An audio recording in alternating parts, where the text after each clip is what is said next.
profound pleasure to welcome you to the American Institute of Philosophical and Cultural Thought. And Irena and Andre are close friends of mine from Warsaw. They have taken good care of me the last 4 years when I've been going to Warsaw. And this is their good. And this is their first trip to the United States, and they have been in the United States for precisely 2 weeks and 3 days. Right. Impressive. Irena and Andre got a Kościuszko Foundation. They don't say it the way we do. We say Kosciuszko. Kościuszko Foundation grant to go to the Harvey Ransom Center at the University of Texas to do some research on their joint projects. They study British literature, although this is not what we're going to talk about tonight. Andre is working on a dissertation on Julian Barnes, and you are working on a book on Ian McEwan down there. But that said, tonight, Vladimir Nabokov. Wow, this is the first time you said it properly. He always tries to convince me that this is not the right way to pronounce Nabokov, right? Right, and so while they were going to be in Austin, I convinced them that they needed to at least come up here and spend a little time at the AIPCT. And again, it's a pleasure. Yeah, and so Irena and Andre have a last name. Let's see if I get this. This will be a good one. Księżopolska. Wow. That is how long have you practiced? I practiced all the way from Austin. But Księżopolska means Prince of Poland, apparently. Andre's family seems to have this dignified name carried down for all of that. But in any case, Irena is a professor and dean of the English school. Vice dean of the English school. Very common in European universities these days to have entire separate schools in the university where the language of instruction is English, and that's what she's vice dean of. So the language of instruction is English in the part of Vistula University that she is teaching. So, but she is a scholar of Vladimir Nabokov. Wow. You're getting good at this. I studied Russian once, years ago.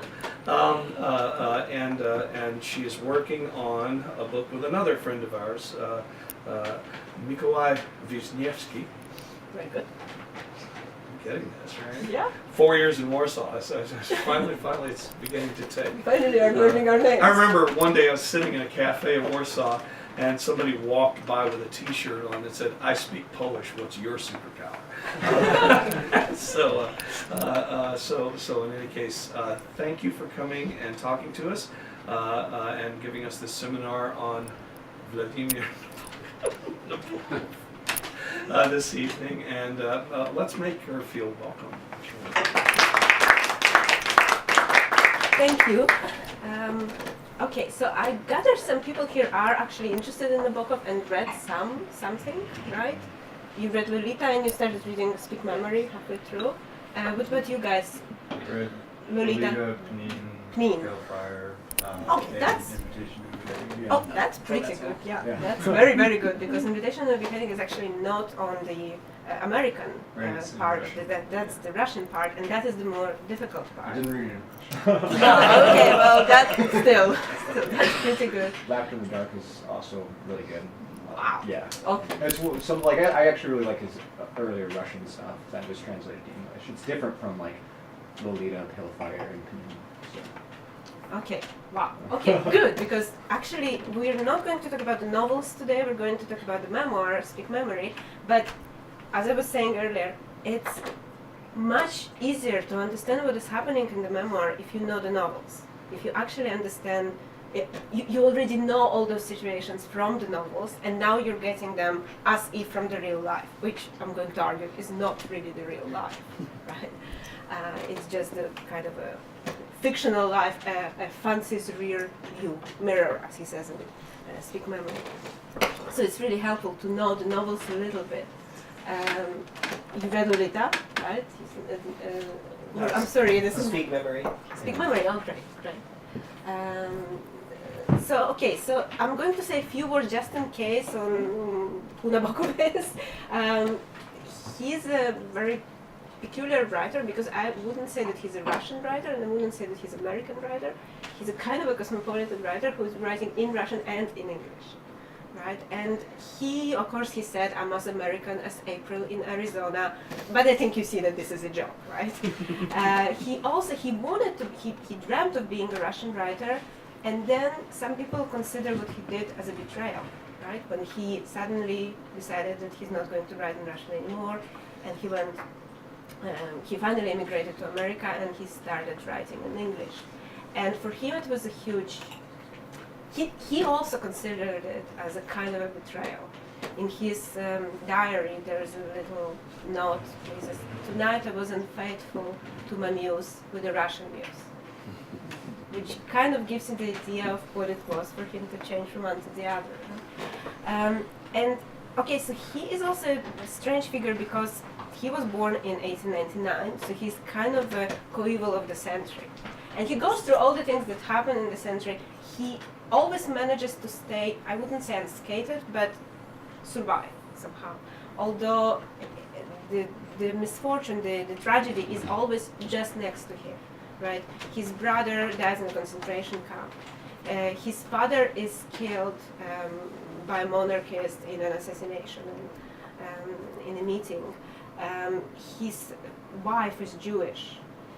They have to quickly leave from Europe when the Germans are taking over. They actually leave on the very last ship that is leaving from France to America.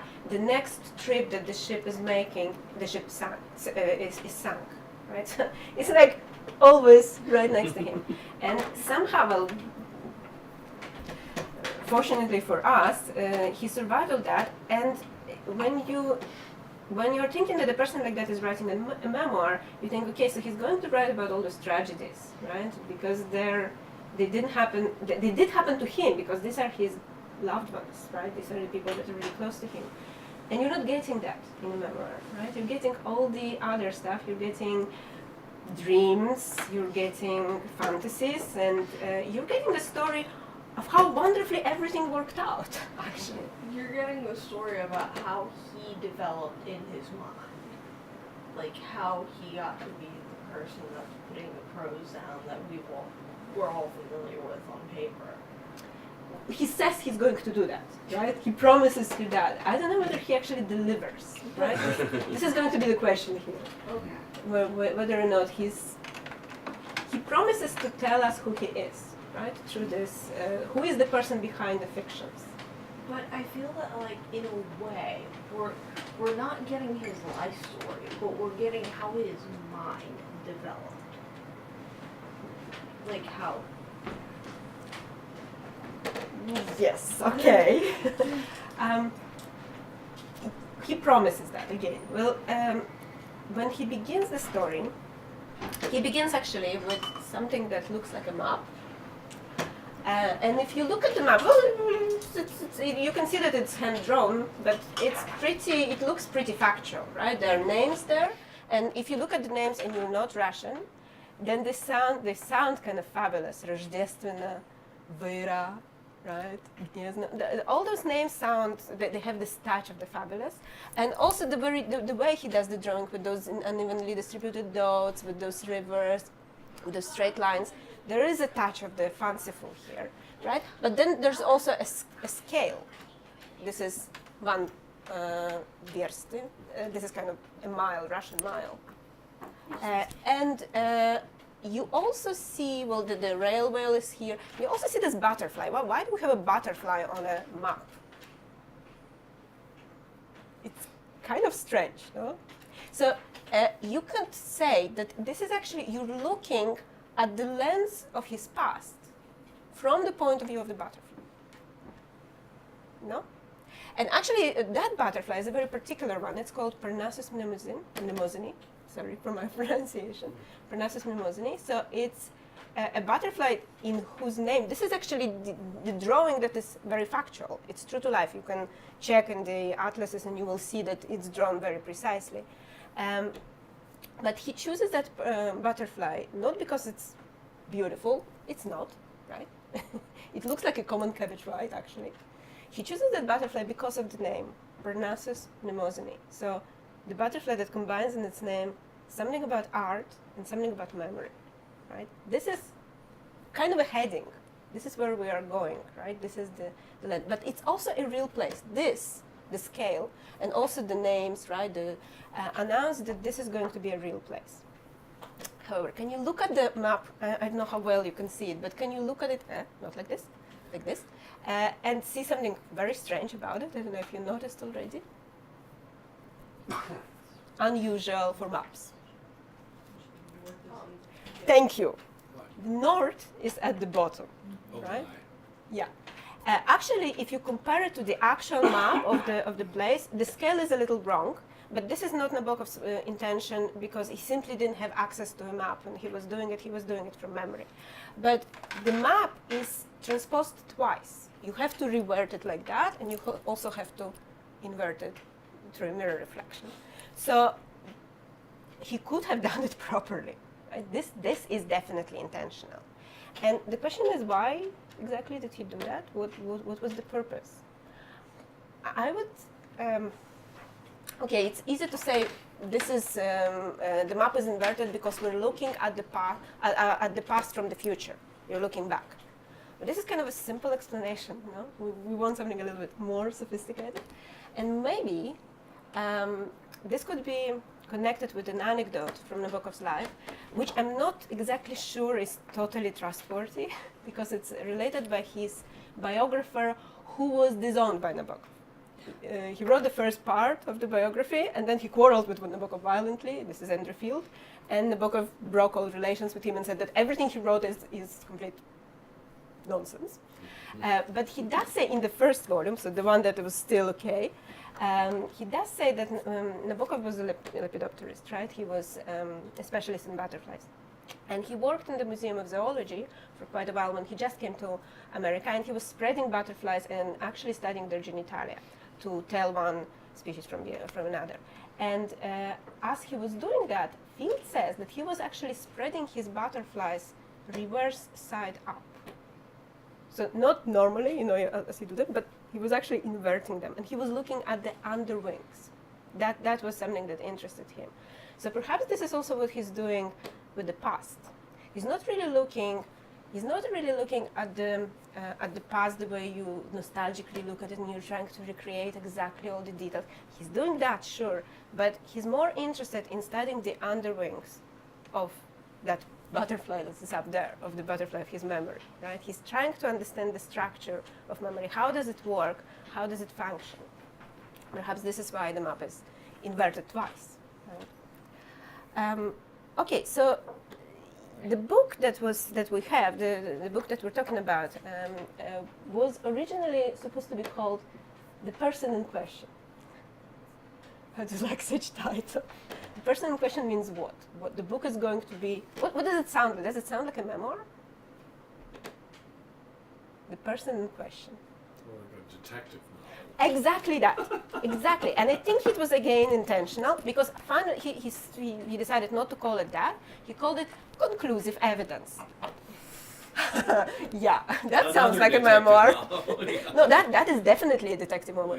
Actually, people were buying it as detective novel. They thought it was going to be, you know, some kind of a detective story. No, conclusive evidence certainly doesn't sound like. And conclusive evidence of what? If you okay, fine. We know that it's a memoir.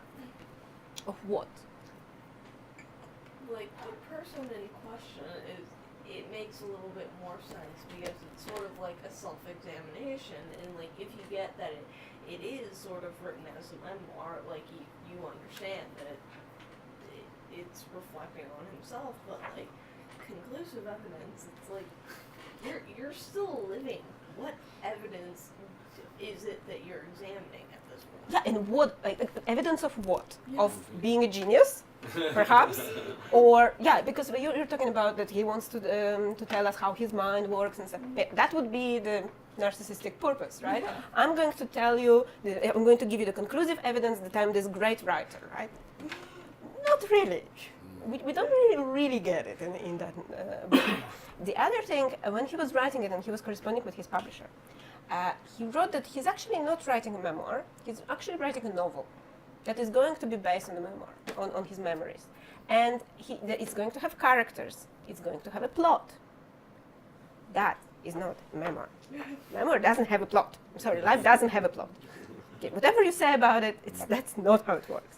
So, in fact, when he was already introducing this idea, and conclusive evidence goes very well with that, right? And again, conclusive evidence that I have lived, that I have existed, this is conclusive evidence. So he's saying my writing is the conclusive evidence of me having existed, right? Doesn't make much sense either. I can sort of empathize just because, like, I think that unfortunately I relate a bit too much to who I perceive the character of Nabokov to be. And it's just like it's reassuring to have something solid, like, and published, like, yes, this is my conclusive evidence of my existence here on this earth. Like, I'm not just a figment of everyone's imagination. Okay, that is definitely there. The problem is, he already wrote novels before that. He was already pretty well known in the immigrant circles. When, after he immigrated, he started writing in Russian. He was the Russian writer of, the late 20s and the 30s.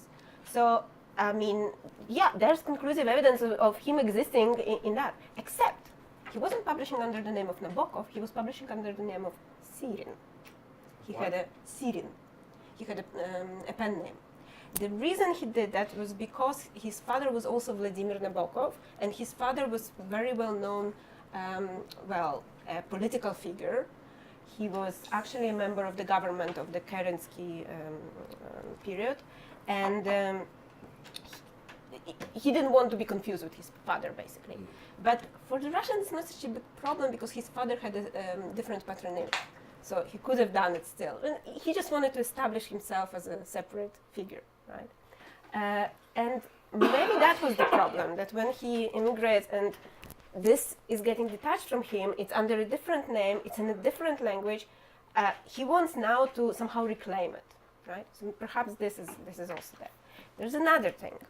He says that when he's introducing his team in Speak Memory, he says that the problem that he faced when he immigrated was that he had such vivid memories of the past that it was unbearable.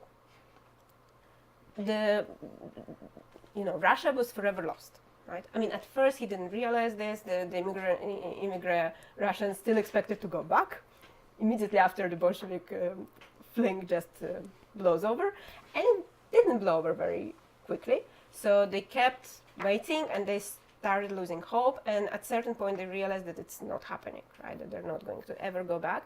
And it's even worse than just losing your country, right? Leaving and knowing that you cannot go back for whatever political reasons. But the country they lived in didn't exist anymore.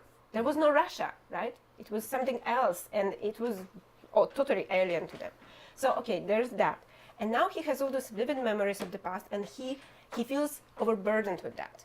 So what he starts doing is writing novels and giving to his characters all those episodes from his vivid memories, right?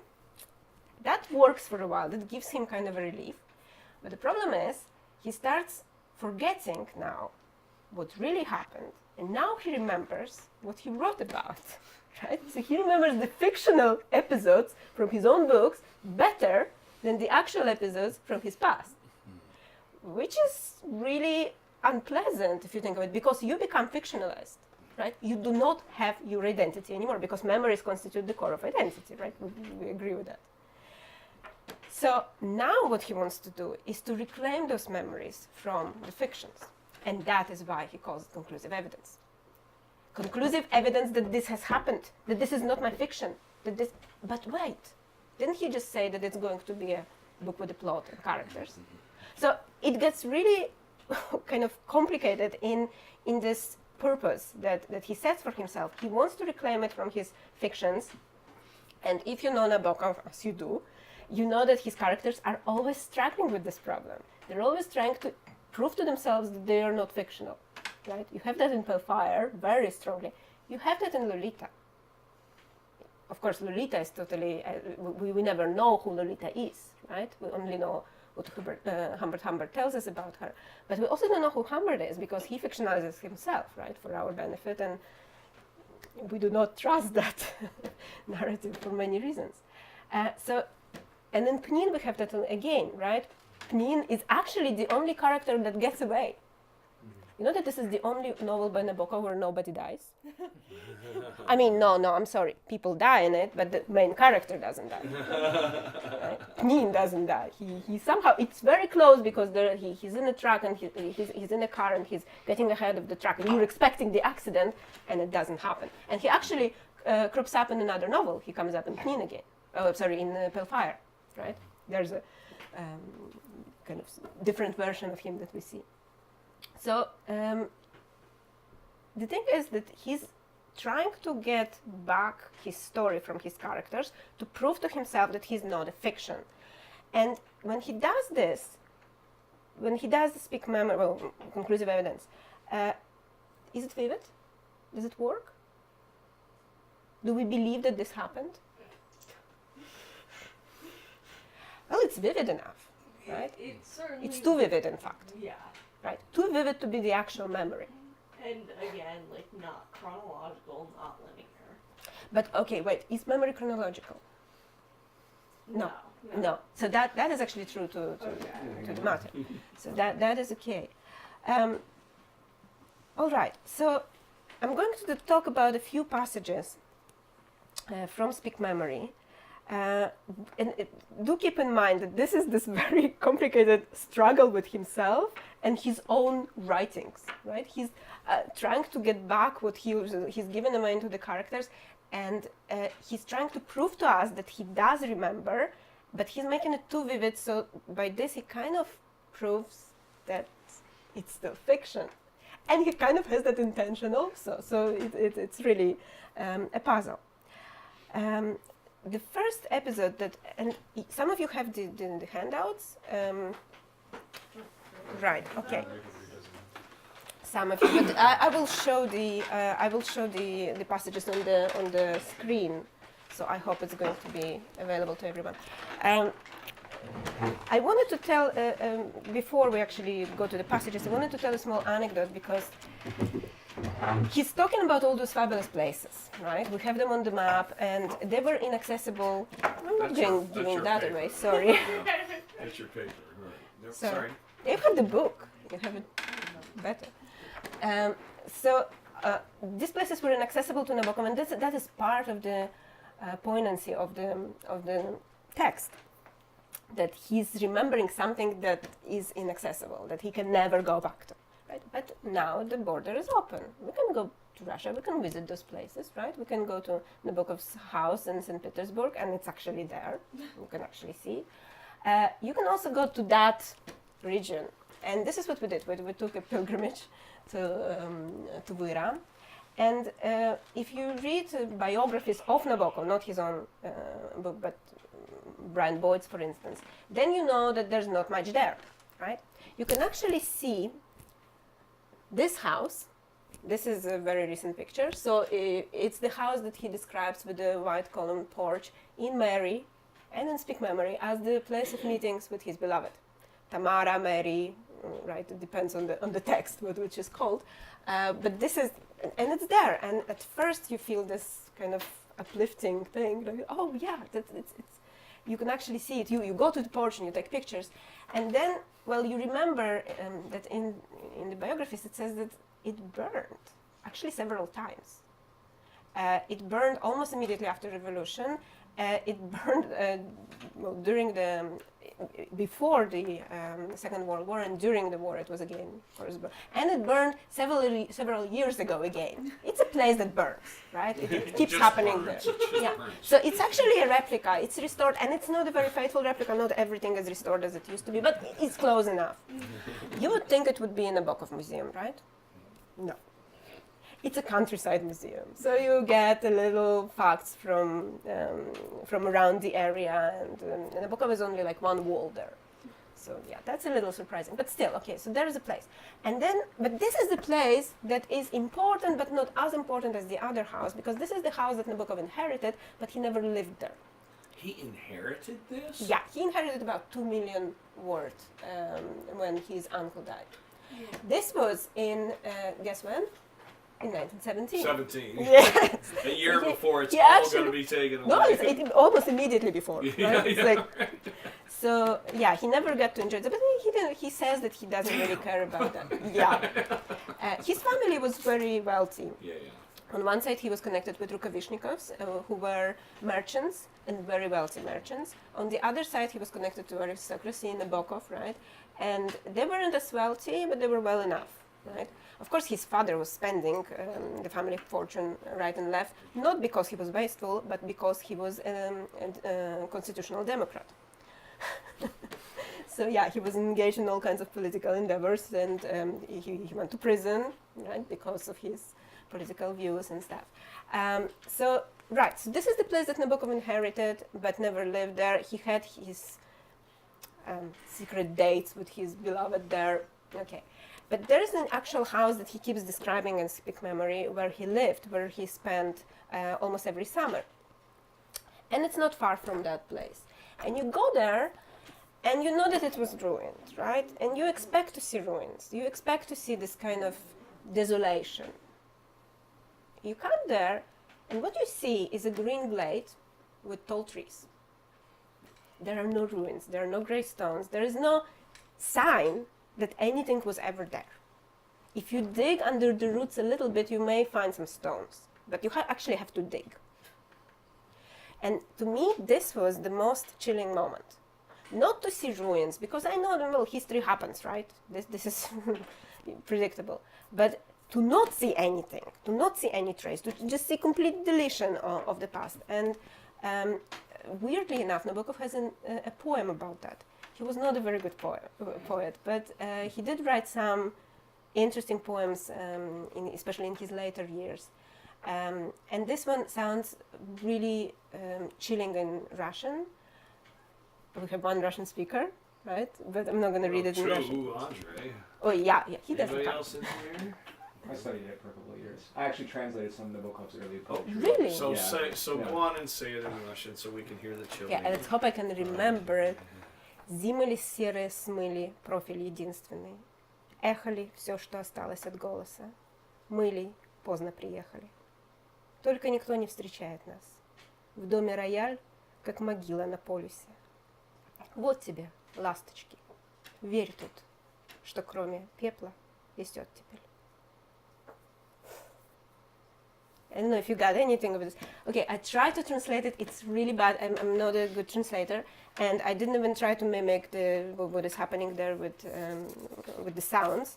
But the poem sobbed, right? This is зимы ли серые смыли профиль единственный, эхо ли все, что... The sound is sobbing, right? And even the rhythm is kind of uneven. This is also because he's catching breath as he sobs. I have none of that, none of that effects, but I kind of try to capture the meaning. The one and only outline washed out by the grey winters echo as the final remaining splinter of the voiceless shout. Too late. We are too late with our arrival. But no one's there to greet us. In the house, like North Pole grave, the silent grand piano. Try to believe by looking at the swallows that spring will come despite the ancient shadow. The image that haunts me is that grand piano. Grand piano in the ruined house that is compared to the grave on the North Pole. This is incongruous, right? This is the object that shouldn't be there, and that doesn't have any meaning, and this is the epitome of oblivion. That even if something is there, nobody is there to understand what it means, and actually nothing is there. There's only ashes. And I think what Nabokov is doing in Speak Memory, in Conclusive Evidence, is the same book, right? He renamed it later, is to try to prove to himself that actually nothing was lost. Actually, this was a great pattern that worked out. That there are no ancient shadows. That everything is still there, even though he knows very well that it's not possible. That even his memories are not real memories anymore, right? That they're fictionalized, that they're replicas, that they're, in the best case scenarios, what he remembers telling other people about his past.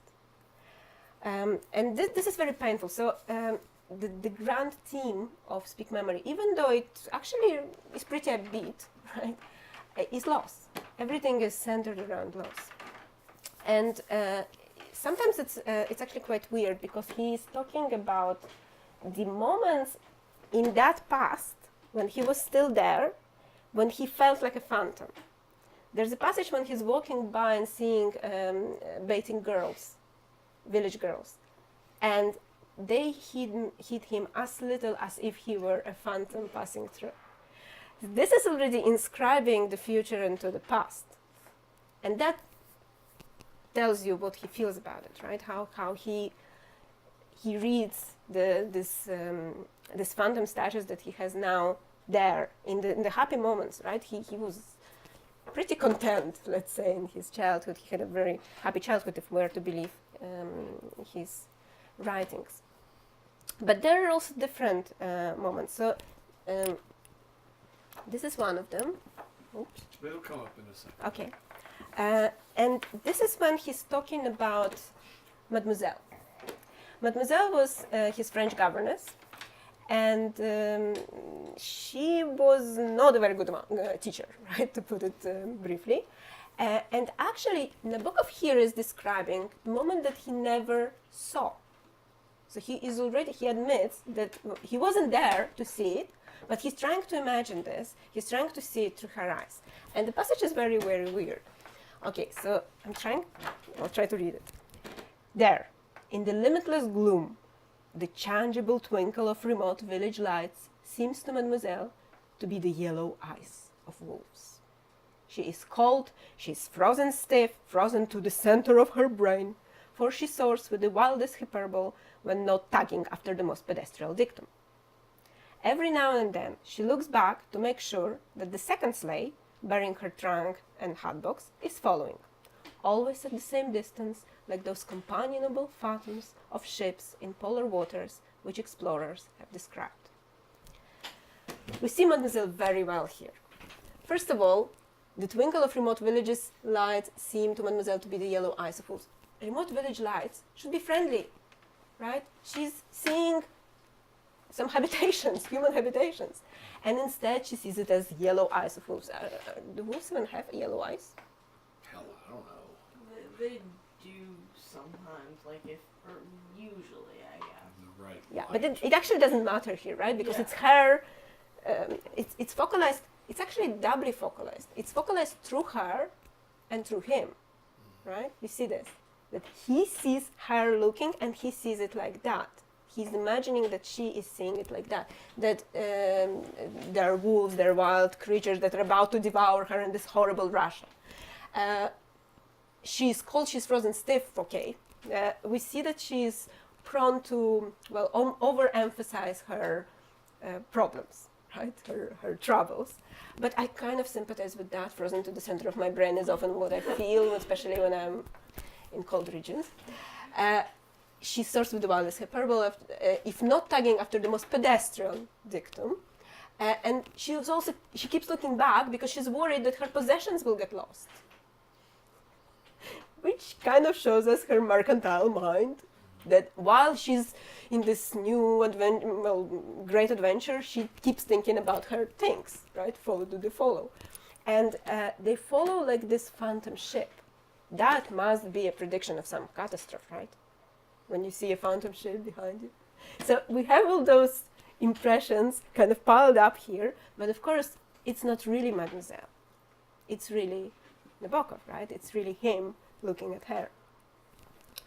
And let me not leave out the moon, for surely there must be a moon, the full, incredibly clear disk that goes so well with Russian lusty frosts.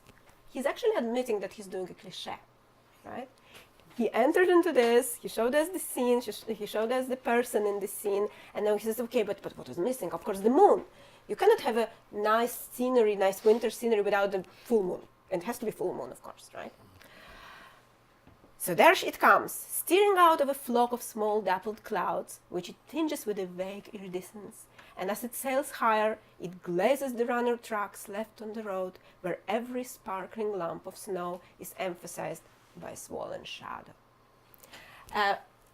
Do you see this? That actually we see the moon as this ship again, right? This grand ship. But at first we see it as a kind of a sleigh with dogs steering out of a cloud, right?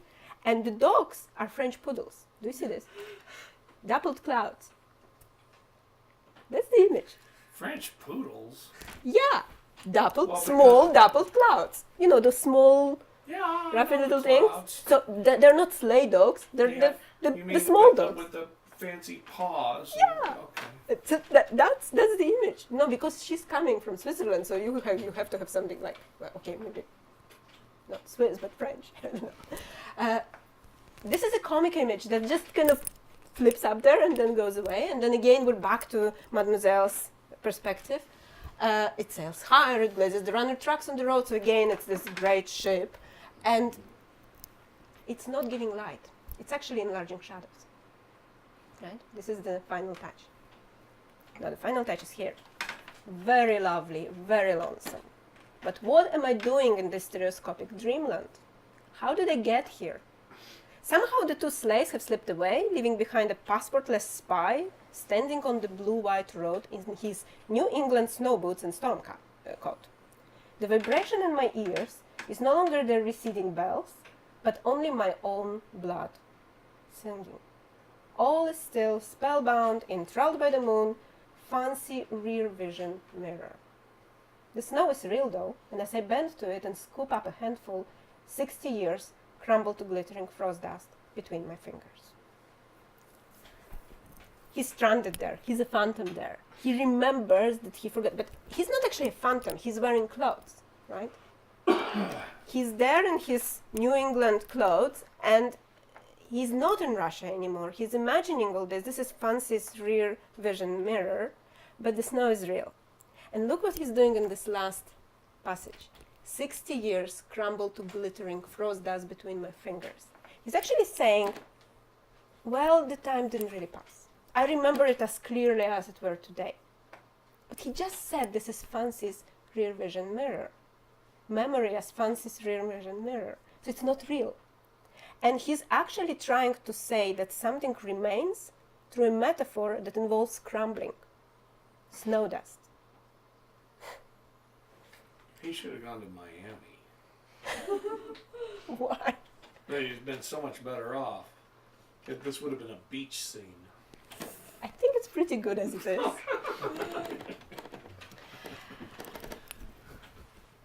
Actually, there are many mirrors in Speak Memory, and I picked, well, the Fancy's rear vision mirror is a beautiful metaphor, but I picked two more, what are tilted. And they're in two different chapters, not at all connected, but they're doing something that I think is similar. The first one is in the house in which, the house that burned, well, yeah, the one that had a tendency to burn. And he's actually talking about a fire. So he's describing the room, and this is idyllic scenery, right? Strangely, it's not summer, it's winter, because he was usually in the countryside during summers. But this is winter, probably Christmas season or something. So here's the quote. A large alabaster-based kerosene lamp is steered into the gloaming. Gently it floats and comes down. The hand of memory, now in a footman's white glove, places it in the center of a round table.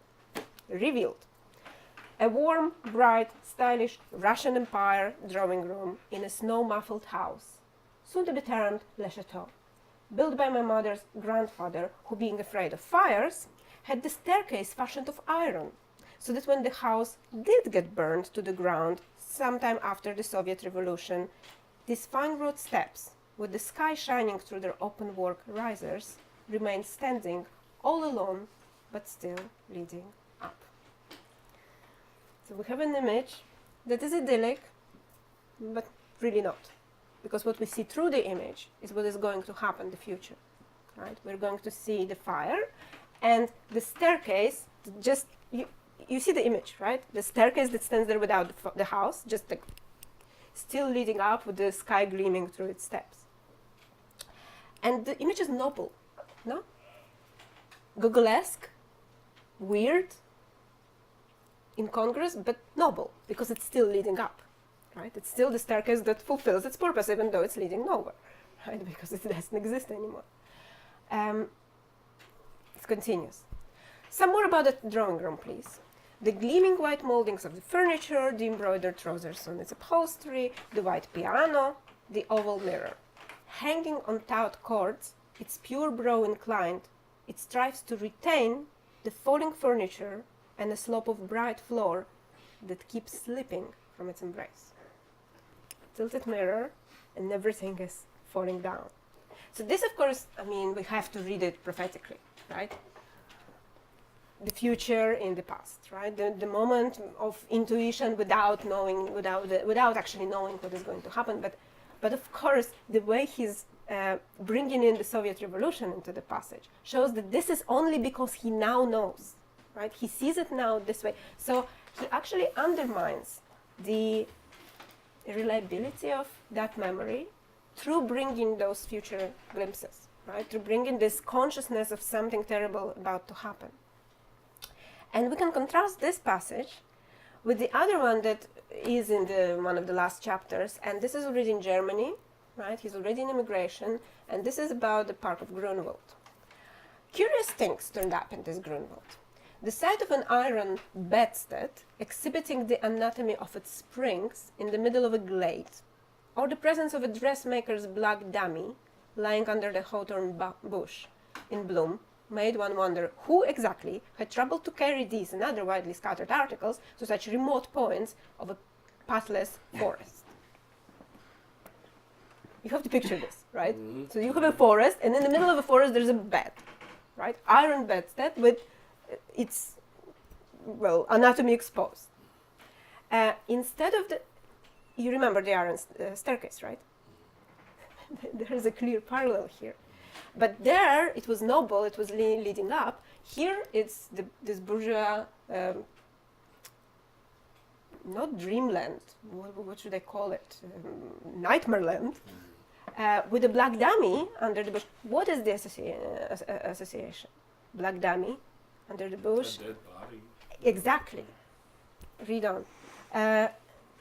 Once I came across a badly disfigured but still alert mirror, full of sylvan reflections, drunk, as it were, on a mixture of beer and chartreuse, leaning with surrealistic jauntiness against a tree trunk. Perhaps such intrusions on these burgherish pleasure grounds were a fragmentary vision of the mess to come, a prophetic bad dream of destructive explosions, something like the heap of dead heads the Sir Cagliostro glimpsed in the ha-ha of a royal garden. You have your horror here, right?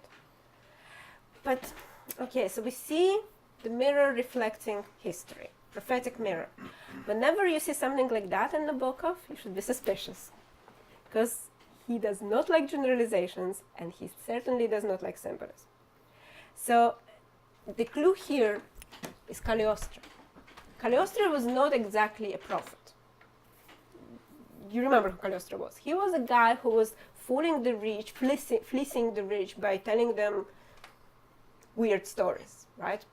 Predicting the future, giving love potions, doing stuff like that. Alchemy was the thing he was also supposed to be good at. So they would give him gold for him to make more of it, and well, yeah, that's pretty much the end of it. So he's actually a charlatan, right? And this is a charlatan who is predicting a real event. So the prophetic vision is not exactly prophetic. It's there because Nabokov knows what is going to happen. This is the magician's vision, right? Again, it's not exactly memory. It's something slightly different. Sorry.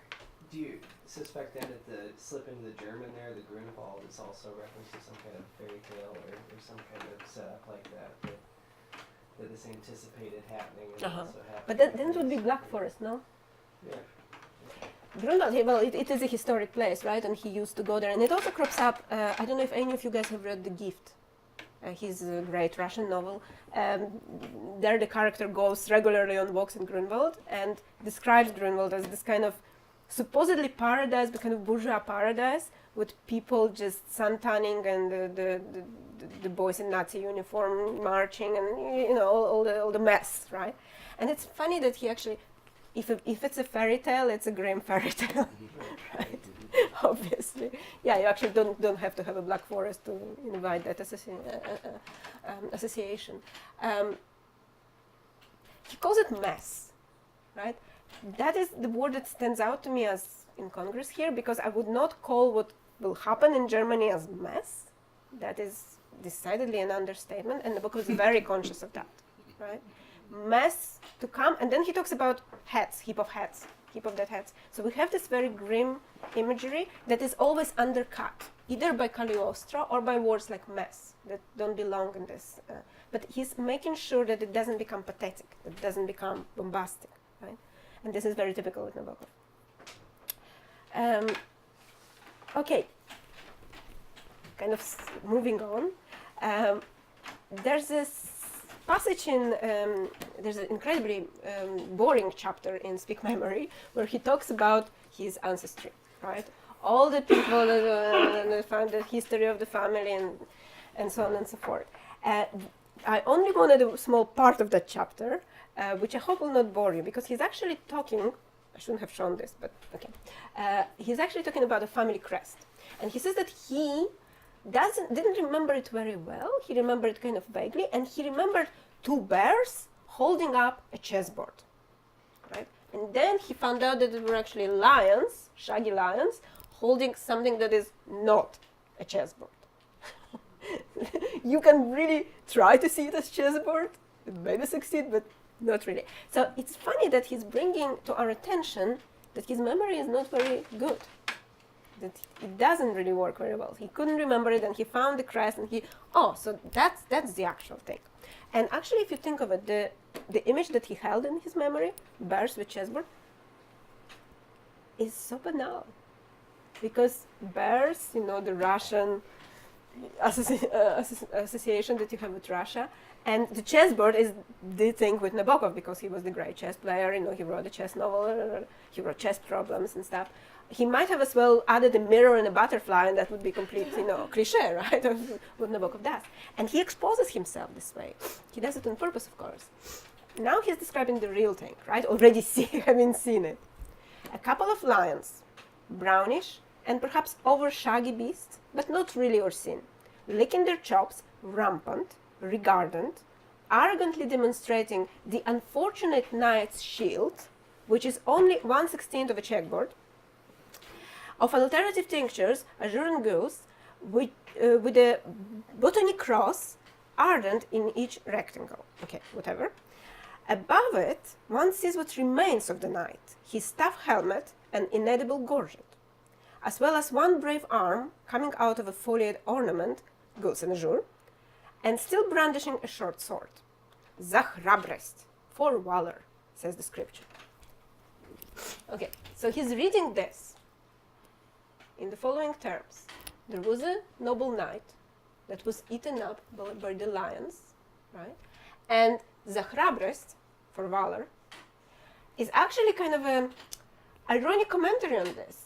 The lions are very grateful for the valor of the knight because it brought them necessary nourishment. It was not exactly digestible, right, because the arm still remains, but still, it was okay. It was tough, but it was a nourishment. Why does he decide to read this family crest in that way? He could have read it in a number of ways. Okay, one possibility is there's a knight that is hidden behind the shield. He's defending whatever, right, his region, and the lions are supporting the shield, and they're also ready to defend that sphere. One possibility. or the knight is there to fight anybody who might attack his territory. Whatever, right? But he reads it as a lions having gobbled up the knight.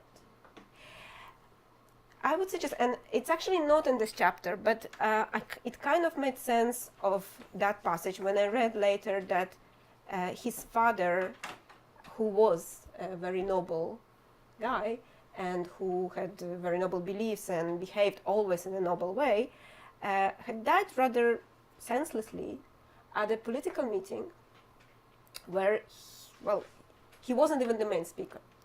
There was Milukov, who was the main speaker, and who was his political opponent within the same party, but still they were kind of arguing with each other. And Milukov was making a speech, and there were two monarchists who came to assassinate Milukov. And Nabokov's father stood between him and the bullet and got killed. So he actually, it wasn't even supposed to be his death, right? They weren't even trying to kill him, but he defended somebody and very nobly died. Before the revolution, his mother was afraid that he's going to give away all their money because he was constantly helping somebody. And she was saying, I don't understand your politics. You're going to make us our paupers. If what you believe in will come true, you will not have any money to live on. And that is precisely, how Nabokov sees his father, as this noble knight who will defend his beliefs, even though it will bring him to that end, right? And you, of course, again, I'm doing something that Nabokov would hate me for, symbolic reading, but you can see the two lions as the, monarchists and on the one hand and Bolsheviks on the other, who together, pretty much destroyed everything that was dear to Nabokov. But again, this is just a kind of a test reading, right? We're not really serious with that. The reason Nabokov does this, I think, is to be able to talk about his father, because he has to talk about those quixotic qualities. He has to talk about that death without falling into sentimentality. And it's impossible. He can only do this through this light discussion of a family crest, which is actually humorous, right? He's making fun of himself, of not remembering, of what is happening in the picture. And in fact, he's talking about really serious and painful stuff.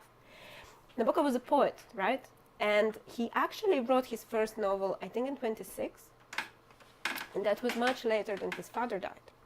So he actually became the real writer only after he had gone through that experience of losing his father. I think most of the Nabokovians would agree with me that this was what made him a writer, because before that he wasn't serious. He didn't really understand what he was doing.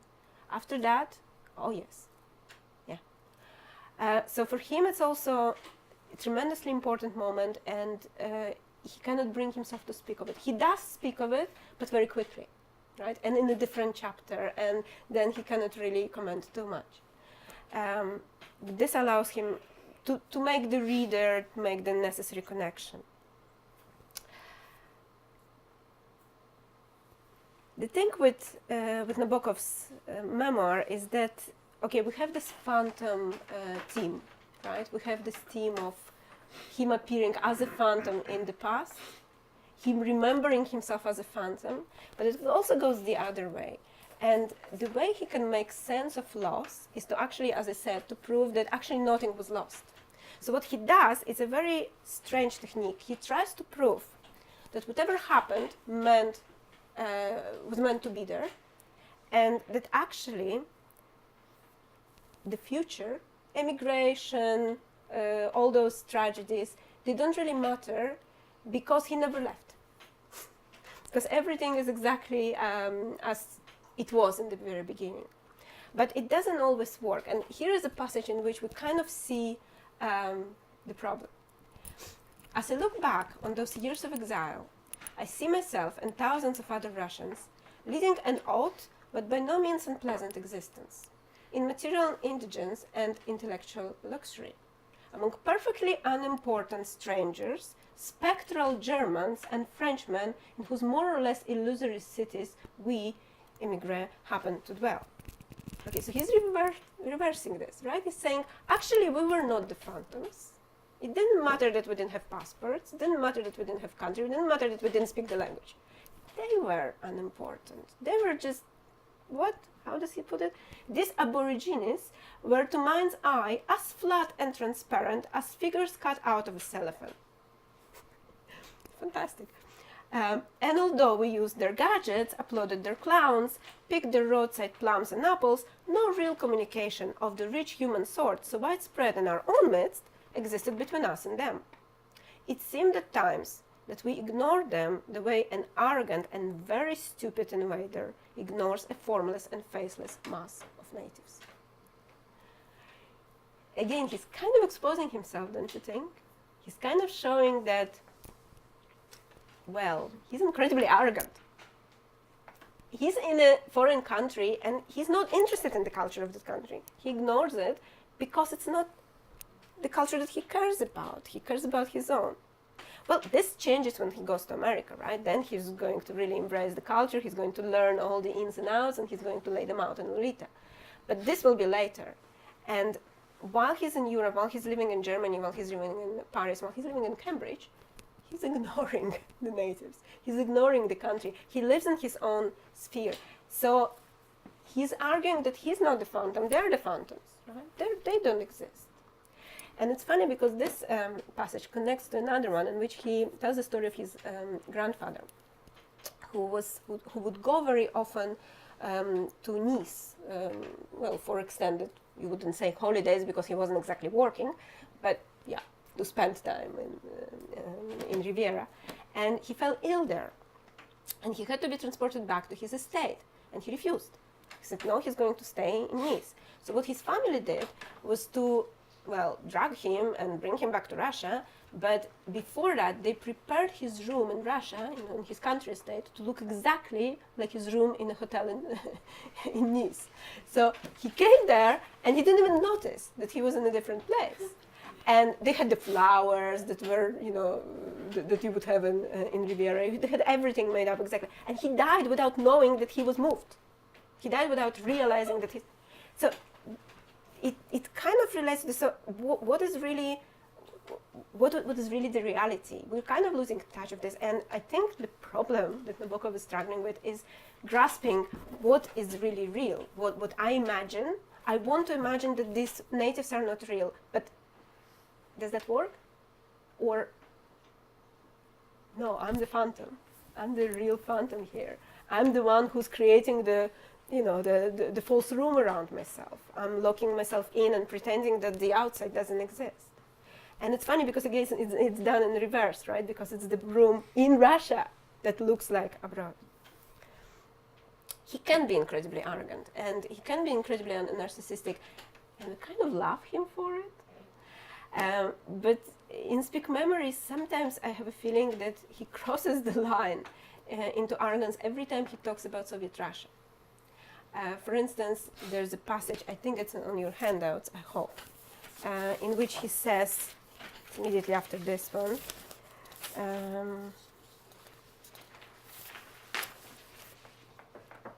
okay. With very few exceptions, all liberal-minded creative forces, poets, novelists, critics, historians, philosophers, and so on, had left Lenin's and Stalin's Russia. Those who had not were either withering away there or adulterating their gifts by complying with the political demands of the state. Okay, politically correct, fine, but he's dismissing all those who have it much worse than he does, right? Who are staying there and who have to go to prison, who have to be killed, and still they manage to create something incredible. And this gesture, this dismissive gesture, is, I think, kind of delusional, right? He doesn't want to admit that he could have stayed in Russia and still wrote something. That he's trying to prove to himself that this was the only way, right? He had to leave, he had to be away because otherwise he wouldn't become the writer that he is. Probably true, but still. So you know that he had this beef with Pasternak, right? He didn't appreciate the fact that Pasternak got the Nobel Prize. He thought Dr. Zhivago was a terrible novel, which I kind of agree with, but yeah, that's a different matter. We have to struggle with Nabokov a little bit, but, well, we also have to forgive him sometimes. But okay, so what exactly is happening here? The next passage I selected is from the chapter in which he's already talking about butterflies, but it's not just about that. He's trying to recover that feel of his happiest moments, so the moments when he was in the country. I'll just read it. Summer sumirki, the lovely Russian word for dusk. Time, a dim point in the first decade of this unpopular century. Place, latitude 59 degrees north from your equator. Longitude 100 east from my writing hand. The day would take hours to fade, and everything, sky till flowers till water, would be kept in a state of infinite vesperal suspense, deepened rather than resolved by the doleful moo of a cow in a distant meadow, or the still more moving cry that came from some bird beyond the lower course of the river, where the vast expanse of a misty blue sphagnum bog, because of its mystery and remoteness, the Rukavishnikov children had baptized America. Okay, first thing that happens, he introduces a Russian word into the English text. Speak memory, conclusive evidence was first written in English. Then he rewrote it again and he reissued it under the title Speak Memory. He didn't change very much, there were just some small touches. Then he translated it to Russian and published it under the title The Other Shores, Другие берега. And then he retranslated the passages that he added to the Russian version into English. So even in those versions, and remember, there were all those fictions before that, right? You can see this constant process of revision, right? And it fools nobody, right? If you keep revising your memories, it's not really memories that you're revising, right? It's your creations.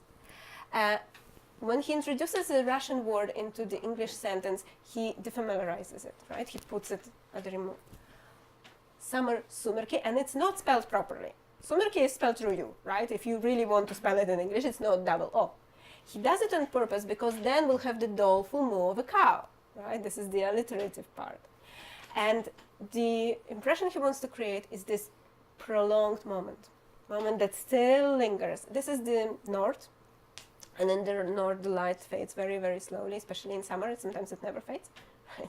If you're in St. Petersburg area, and actually the estates are north of St. Petersburg, so it's even brighter there. The day would take hours to fade, so he's trying to hold on to the moment, right?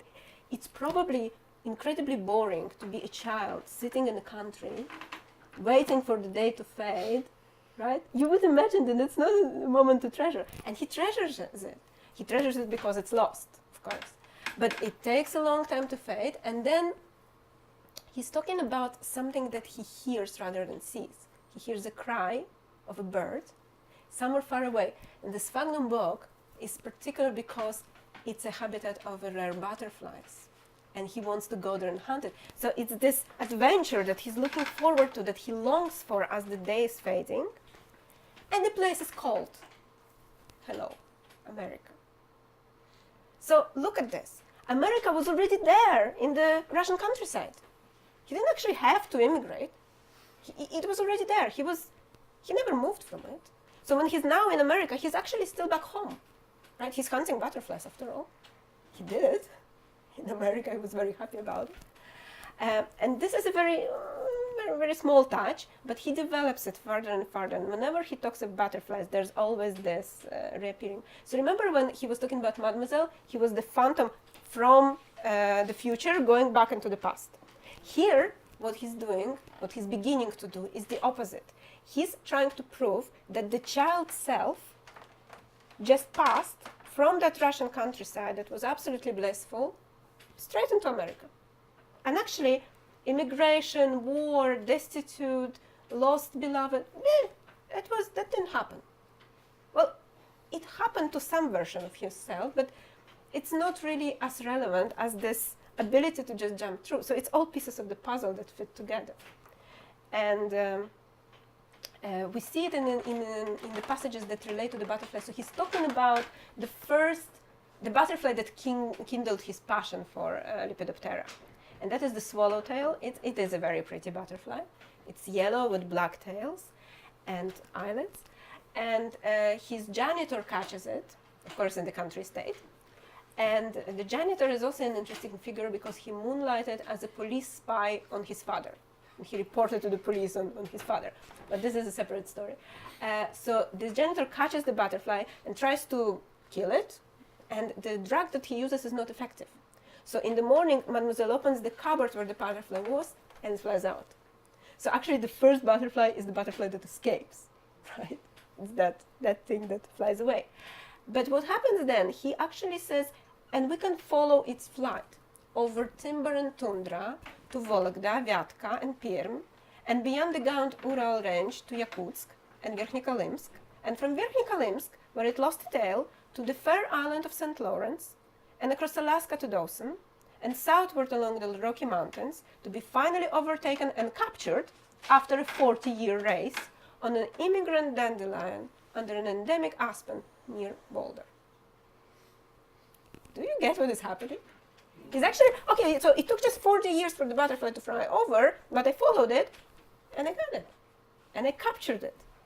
So it's like capturing your dream, and everything is just fitting together. And he's not, the butterfly flies throughout the world, basically, but it's only relevant because those are the habitats, right? Not because anything happens there, right? He just comes to America, and the only immigrant here is the dandelion, not Nabokov, right? Nabokov is a native, right? He's happy here, he's at home. He actually never left. He's in America of his dreams in Vera, right? In that estate where he was so happy. This keeps happening. There's a scene in which he actually talks about going for those butterfly expeditions and getting farther and farther and farther. And one day, I just went a little farther and I emerged in America. He's not saying it in those words, it would be too simple and kind of banal, but he's suggesting this, that, well, yeah, distance doesn't really matter, and it was all meant to be.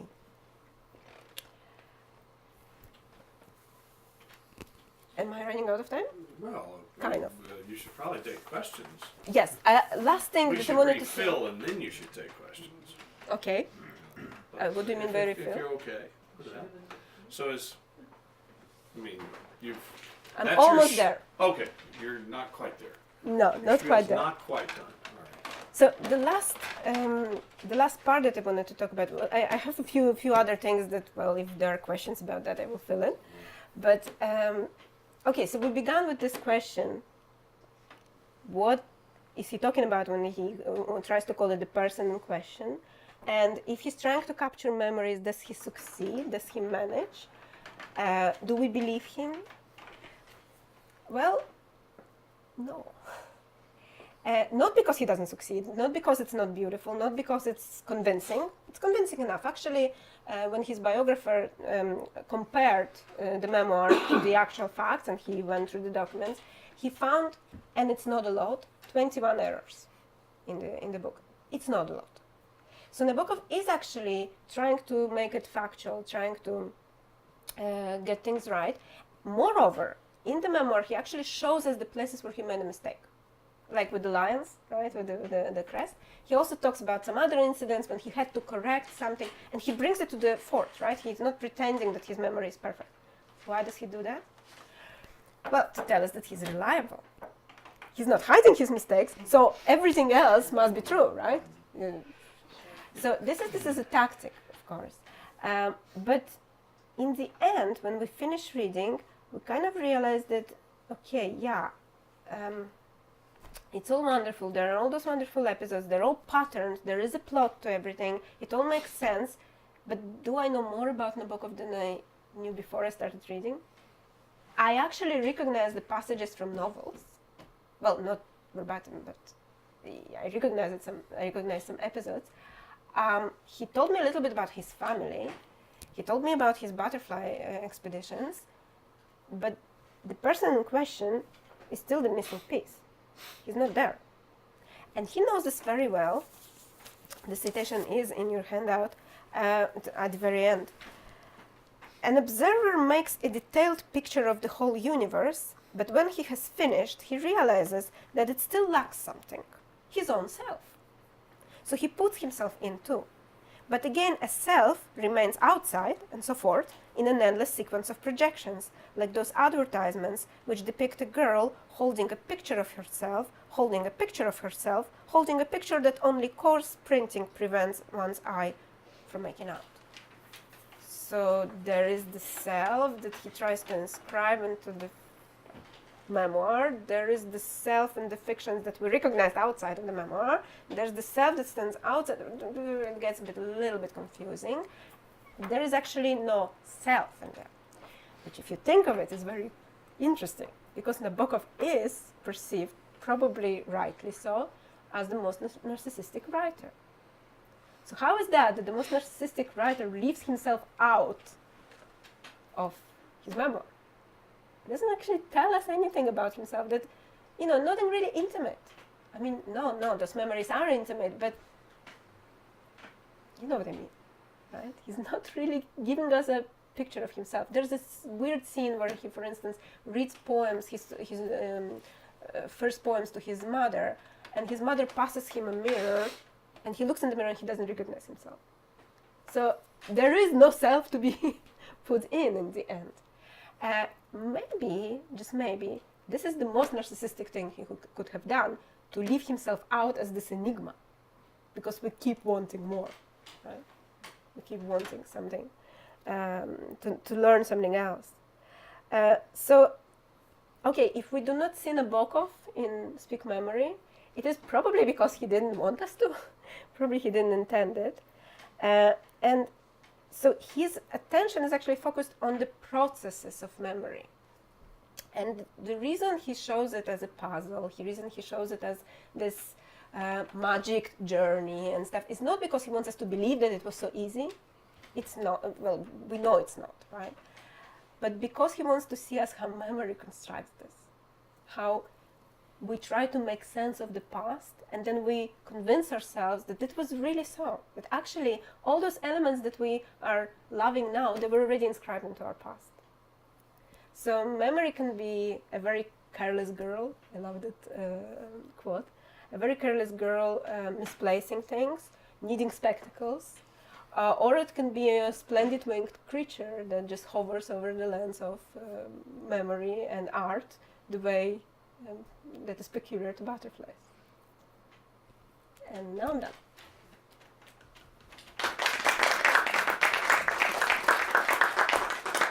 Well, I'm sure that there are questions. Anybody who wants a refill, now is the moment. And anybody who wants a chip or a piece of vegetable, let's take 3 minutes. But you can actually start the questions while we move around just a bit. Yeah. But go ahead. So sorry for interrupting earlier. It's just No. That was actually helpful. So how I believe that the photos in this book were put in specifically by him. So how do you read photos in this as supposedly true to life representations of something that actually happened? Well, they are very weird photos, right? And it's in the photos that we see this very narcissistic thing I happening. think one of them's his shirt's off and he's waving a net at a butterfly or something like that. Yeah, well, you have to have a picture like that, of course. Do you have to? It's actually nice to see them. There's one in which he's standing like this, looking at the butterfly, and it's actually the picture in which I think the translator of Joyce is also sitting. It's kind of a very strange, and he was not a member of that circle normally, so it's again, there are all kinds of very strange narratives in those pictures. So there's a picture of his family, right? I don't know if you remember this one. It's typical, it's not particularly telling, and then he tells us who everyone in the picture is. And Nabokov always looks very conscious, very self-aware in all those pictures. There's, I have to find it.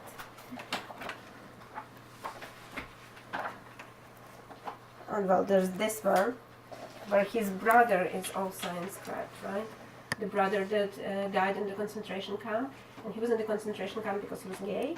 And Nabokov always felt guilty about the way he treated his brother, because his brother is actually the phantom, right? Nabokov was loved by his parents, but the brother was always like not as good as Vladimir. And after his death, he had this tremendous guilt, and it crops up in Pnin when he's talking about Mira's death, right? And it's something unimaginable that has to be put out of sight. And also in Sebastian Knight. I don't know if any of you read the real life of Sebastian Knight. It's a beautiful text. I actually really wanted to talk about that today, but then changed my mind.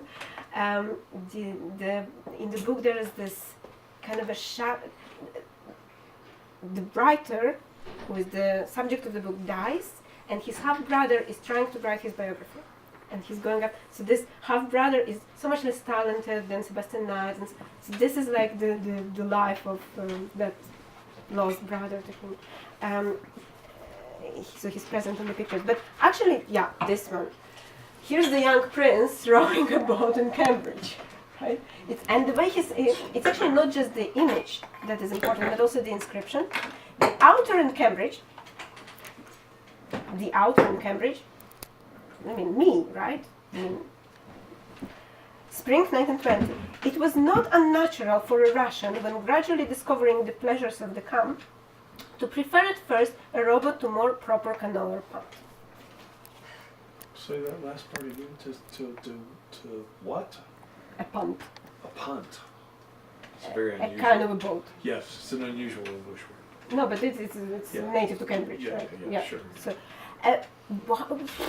why do we need to know that? What is he telling us about this? So he's kind of focusing our attention on this, but he's talking about himself in third person, and this keeps happening. Again, that kind of bolsters my point that it's not the self. That is some other, some image that he's trying to construct out of those pictures. There's this one, right? Him writing. I think he's writing illusion defense here, and there's a checkered cloth here, right? Illusion defense is about chess, so it has to be there in the picture. There's another one. Yeah, well, this one is nonchalant emigre, right? This is the phantom picture with his son. This is probably the worst period of Nabokov's life, because Nazis are already in power, and he has a Jewish wife, and well, he pretty much knows what is going to happen to him, to his family. He writes Ben Sinister very soon afterwards, right? Ben Sinister is a horrific novel about the death of a child. So he is very capable of imagining all kinds of horrors. But he looks here, nothing exists. I'm in my own world, right? So it supports what he's trying to do in the novel. Did you have a reading of those photographs? No, that's what I was thinking. Yeah. I think it feels like a joke almost. That they're like, because photos are supposed to be truer recapture of something that happened, right? But he's making a joke of it. Yeah, absolutely. Yeah, and the inscriptions actually make it very clear.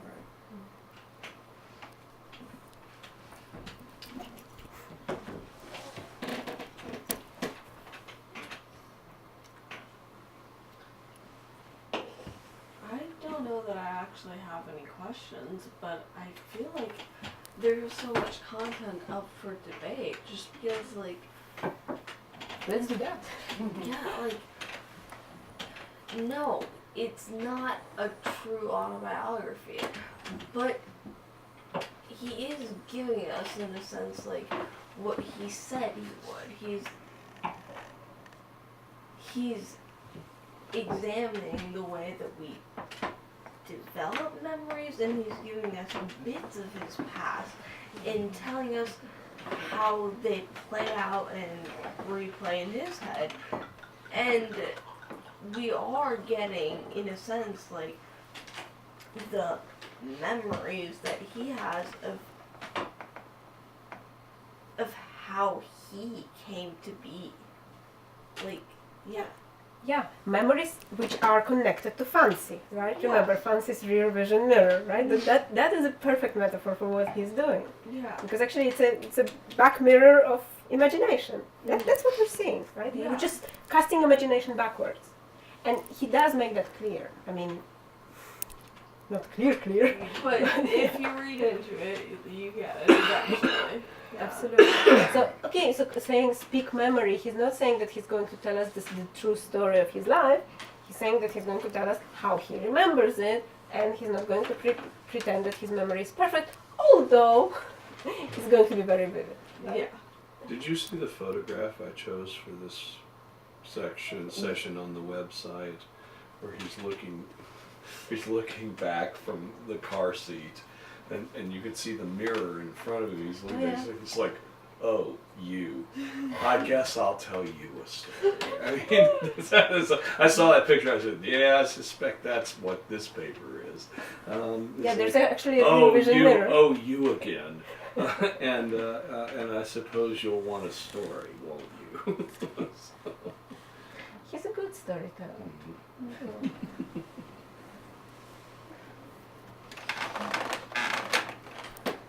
Is it even possible for a very good novelist to write a memoir? Because you're unmoored from reality to begin with, other than the signposts, the cairn of stones at the pole, the piano. I mean, that's all you have to go on. I mean, is it even possible for anybody to write Well, memoir? right. But of course, for a writer, everything is already fictionalized, right? Everything is already processed through your imagination. So it's not. Well, but some people have this idea that it is possible to capture the past somehow if you really try and you really put away. And in parts, I feel that Nabokov sometimes is kind of seized by that desire that, no, I'm going to tell how it was. I'm not going to try to pretend that I remember. I'm going to actually remember. And you have this effort, and then he goes, oh yeah, but everything is fiction anyway. But there are those, and I think that's what makes Speak Memory so powerful, because it has both, right? It has this, I want to grasp it. Oh yeah, I'm playing anyway. And it's typical for him to adopt that. There's a modern novelist that's kind of struggling with the same thing. John le Carré has written a number of novels using different things as metaphors, and one of them was, I think, The Honorable Schoolboy, was about his own upbringing and the relationship he had with his father. But then he had to distill that again in a recent publication of actual descriptive chapters of the events that happened in the novel that was fictionalized memory. And even those weren't accurate if you compare them to his biographer. So it's really fuzzy all the way through. And then there's a question of how close the biographer managed to get. Can a biographer write a true biography? Yeah, right. About what he doesn't remember because he wasn't there? Well, you have the documents, right? You go through the documents, but then again, the person in question is somehow slipping, and you know a lot about him, but you don't know him again. Well, he allowed the biographer to catch him in lies. He said, you have license to do so. And so there's, if you read the two side to side, there's a difference. You don't know who's telling the truth.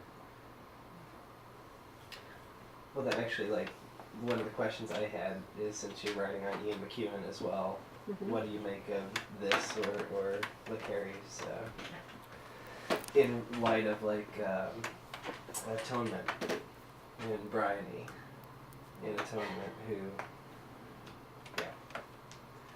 Okay, so with first of all, I feel that McEwan is haunted by Nabokov. They all are, right? Okay, maybe Julian Barnes a bit less, because I don't think he read as much Nabokov as the others. But Banville and McEwan and Martin Amis in a different way, but still, they are always in his shadow. McEwan was actually, when he was writing Atonement, he was thinking of Jane Austen. Right. This is the epigraph. This is how the thing plays out. Right. What if you allow your imagination to interfere with reality, and you read everything through imagination? What happens then? But it is a very Nabokovian idea, and actually, okay, I'm not going to answer your question immediately, but I'm going to tell an anecdote. Can I? I think you know that story. Good. Okay, so in the book of novels, we very often have this moment of false recognition. We're talking about memories. We're talking about this moment when you know something is happening. So, for instance, in Glory, Podvig, there's a moment when the character is traveling by train, and this we have in Speak Memory as well.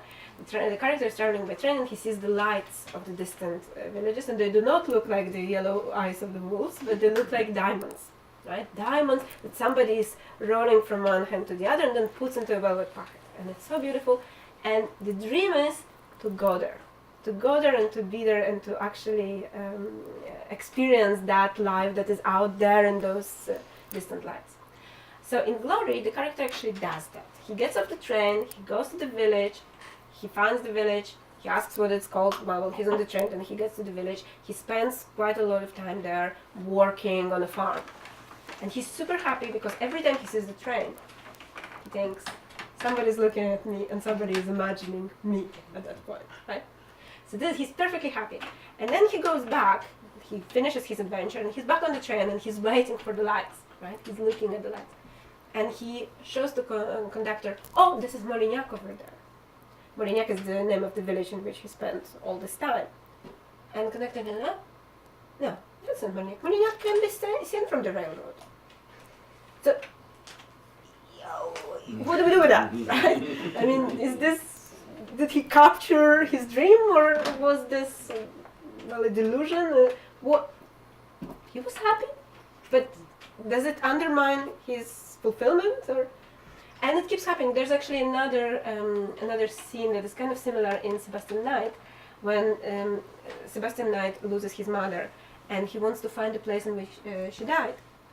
And he finds on the map the place that is called this way, and he goes to that place, and he finds the hotel.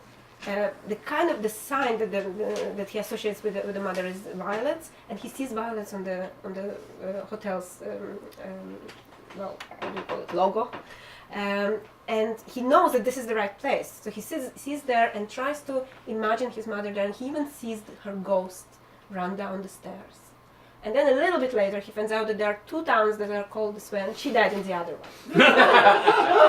So this is Nabokovian irony. Okay, so now comes the anecdote. A couple of years ago, we made kind of a Nabokovian pilgrimage to the place where he died, and this is in Montreux. And he's buried there. Now we get to the story. Yes. All right. Okay. Now is the story. Yeah. The other ones were episodes from This the is novels. good. So, and you know that story. Yes. Yeah. You told me. So we went. There were three of us. There was Andrzej, myself, and then our friend Mikołaj, who is my co-editor for the book. So we went there to see the hotel in which Nabokov, because he actually never bought a house, even when he was pretty well off after Lolita fame. He never bought a house because he said, my house is in Russia, and I'm never going to reproduce that. But it burns down all the time. Right. Maybe that was another reason why he decided to rebuild it. So he lived in a hotel for like 20 years, almost 20 years. And the hotel is there. You can go and see it. And they actually have a Nabokov suite there, right? We didn't actually get inside, but yeah. So we get to the hotel, and we walk in, and we definitely didn't look like we belonged there because, well, this is a super fancy place now. I mean, I don't think it was as fancy back then, but it looks way out of our reach. And the concierge, of course, immediately sees that we're not the guests. May I help you? And we say, well, we're just Nabokov fans, and oh yeah, sure, feel free to explore. So we ask him, so where did Nabokov live? 6th floor. Okay. Of course, elevator doesn't work. Right? So we go to the 6th floor, and it's like this great place with great hallways and no plaques, nothing. Oh, there was a plaque for Freddie Mercury.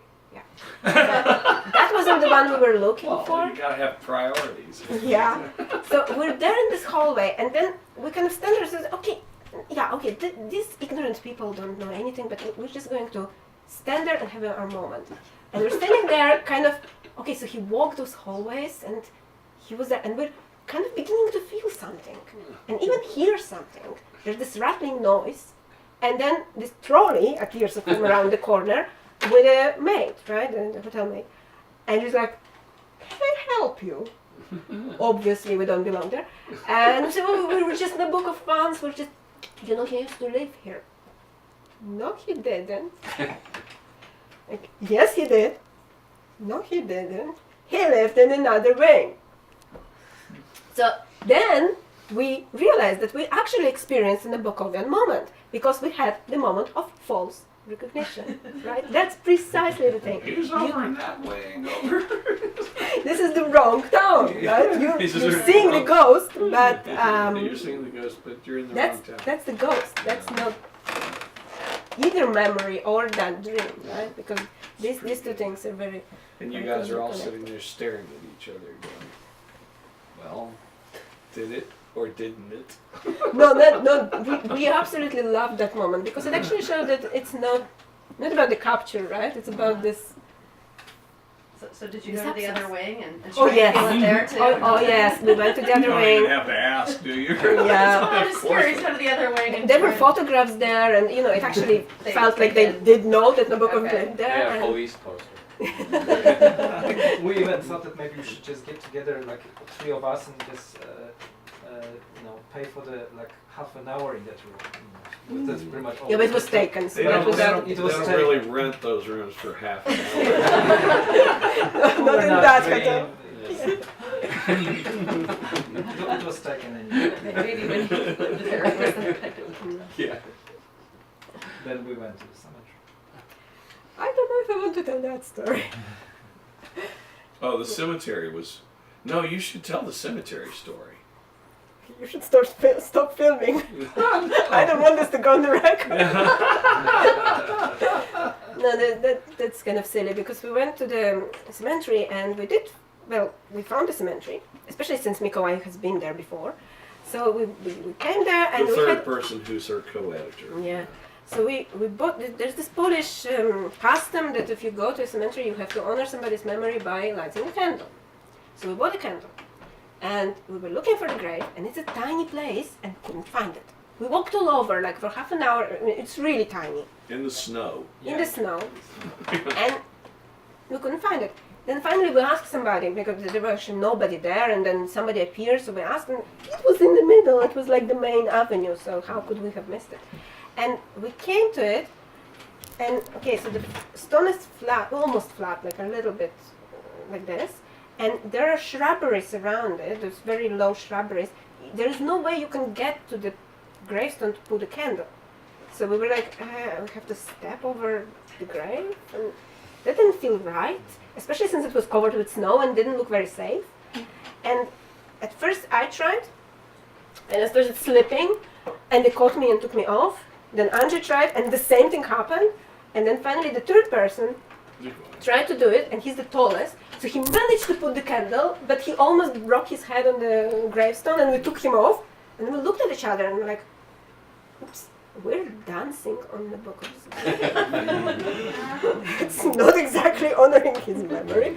And we had this slapstick comedy moment in a very inappropriate place. Right? So that Nabokov pilgrimage was a very particular adventure.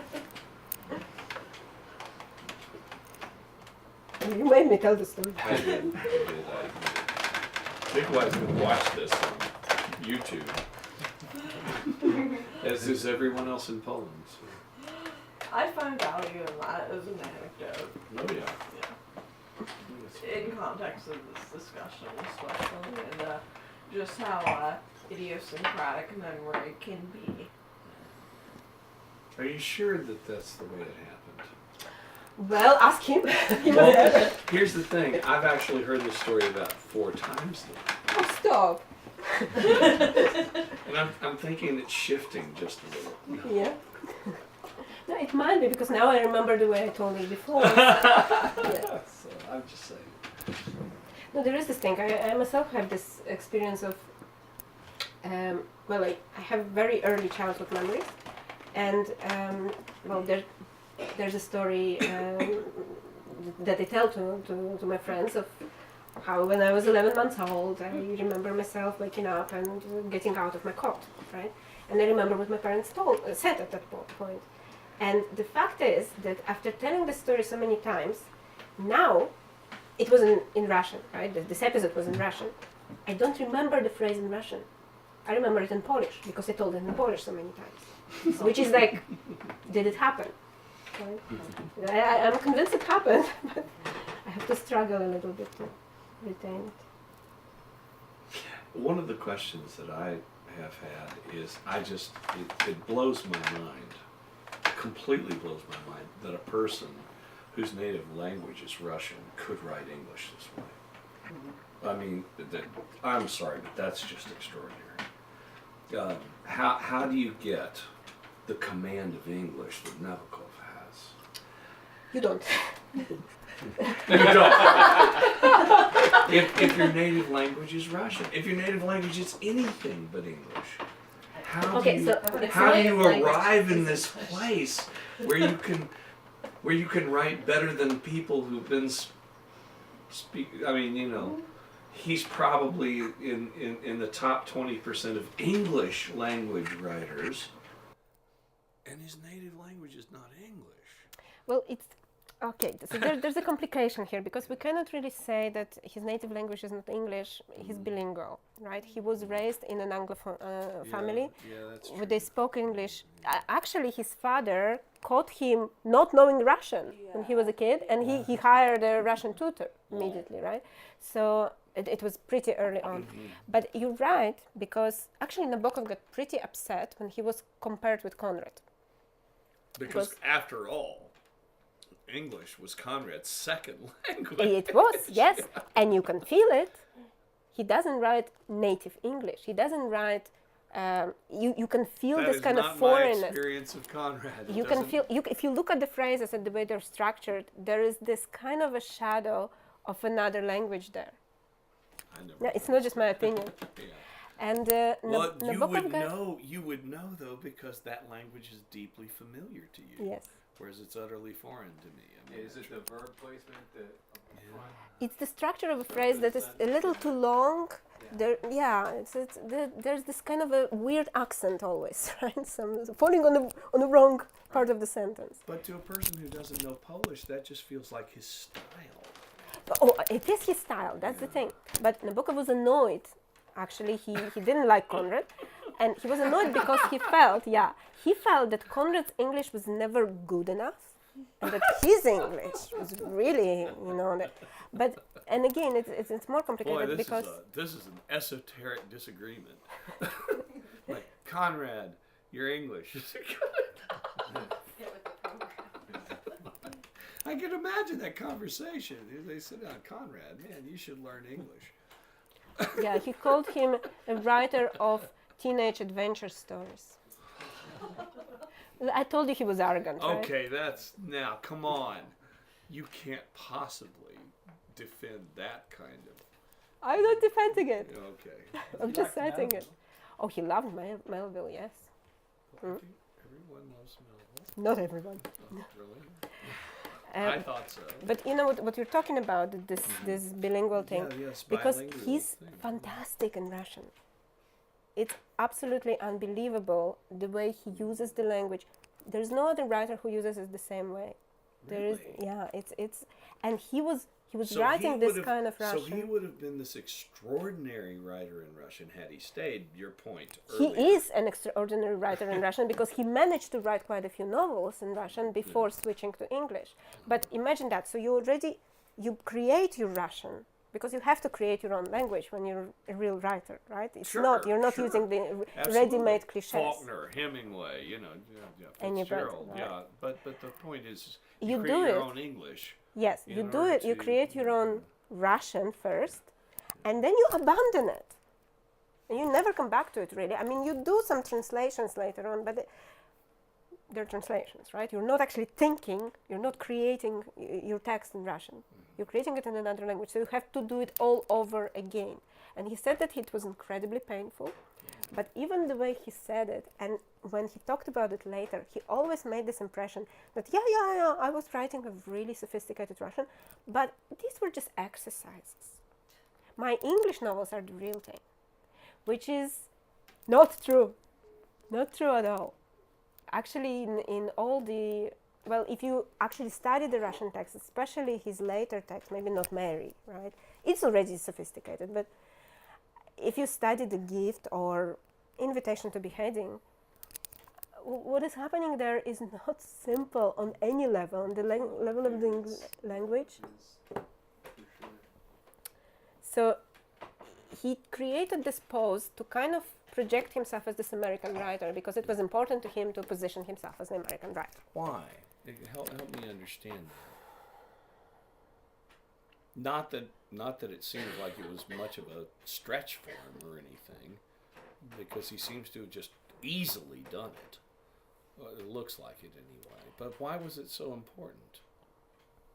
He kind of wanted to, I guess, pretend that he got home. Right? All those America written into Russia, right? All those things suggest that. I feel like it was just really important for reconstructing his identity. Mm-hmm. And it wasn't really national identity. That's also kind of difficult with him, right? Did he speak with a Russian accent? He spoke with a strange accent that wasn't really Russian. It was kind of stuck up British. Yeah. Of course.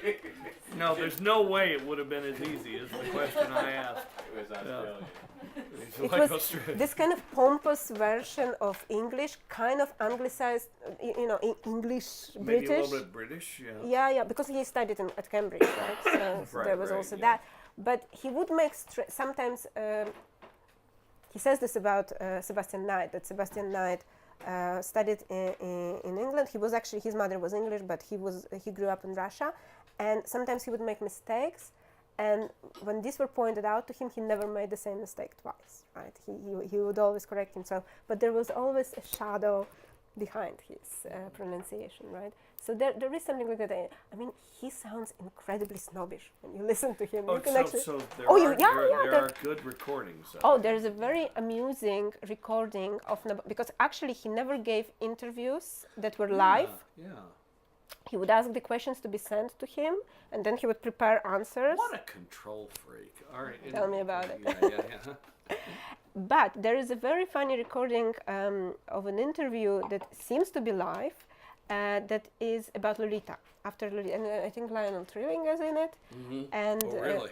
yeah, and Nabokov and somebody else. That might be interesting. And it's really funny because they look relaxed, they ask questions, they drink tea, and Nabokov is kind of sitting there in this kind of funny position like this, and from time to time you see him shuffling something. He actually has cards, index cards with he said this, and he looks at you and he kind of keeps picking at his little cards. Can we find that on YouTube? Yeah, it's there, it's out there. And you can see how he speaks, how he makes, for instance, at one point he's asked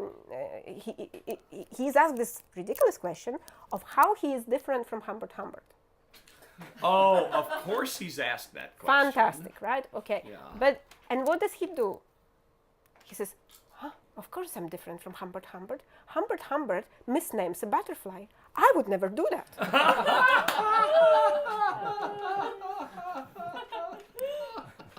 So he had a sense of humor, all right. Yeah, I was about to say. Yeah.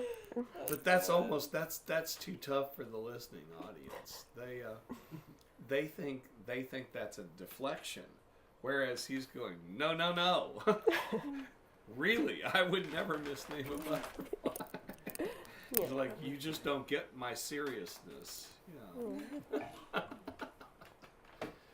Well, I gotta look that up. I didn't realize that we had access to I thought he never gave interviews at all. He gave interviews, but they were usually not candid interviews. You can find also recordings of him actually reading his stuff, which is I actually don't like when the authors read their own work.